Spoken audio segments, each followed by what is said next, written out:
আমার প্রশ্নটা হলো, জুমার সময় আমাদের খতিব যখন খুতবায় ওঠে তখন তিনি সালাম দেন প্রথম কোন এক পর্যায়ে, আবার খুতবা শেষ করার সময় সালাম দেন। আমাকে একজন বলল দুইবার সালামটা দেওয়া জায়েজ আছে কিনা, কারণ আমরা তখন তার সামনেই থাকি আমরা সবাই, লিস্ট একটু আড়াল হইলে পরবর্তী সালাম দেওয়া যায় সেটা বলল উনি। এখন আমি আপনার কাছে জানতে চাচ্ছি এটা জায়েজ আছে কিনা।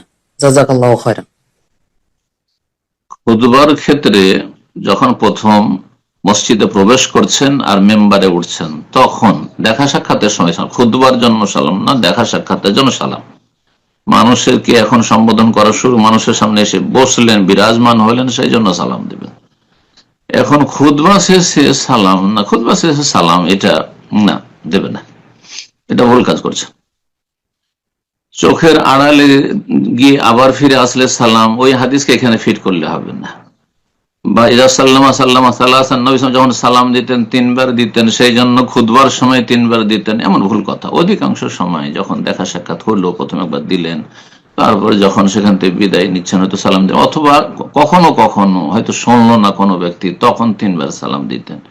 এইভাবে, এই নয় যে প্রথম খানে তিনবার দিচ্ছেন অথবা আপনার কি বলছে খুতবা শেষ করে, ভাষণ শেষ করে আবার সালাম দিচ্ছেন, এমন কথা নেই। আসলে বিদায়ের সময় সালাম ঠিক আছে, যখন কারো সাথে দেখা সাক্ষাৎ শেষ হলো আর বিদায় নিচ্ছেন তখন সালাম আলাইকুম, ওইটা ঠিক আছে। আবার তো এখানে খুতবার সমাপ্তি, এটা তো বিদায়ের সময় নয়, সালাত পড়াবেন এখন, কেন সালাম এখানে দিবেন না? ভুল কাজ করছেন উনি, ওনাকে সংশোধন করা উচিত বিষয়টি।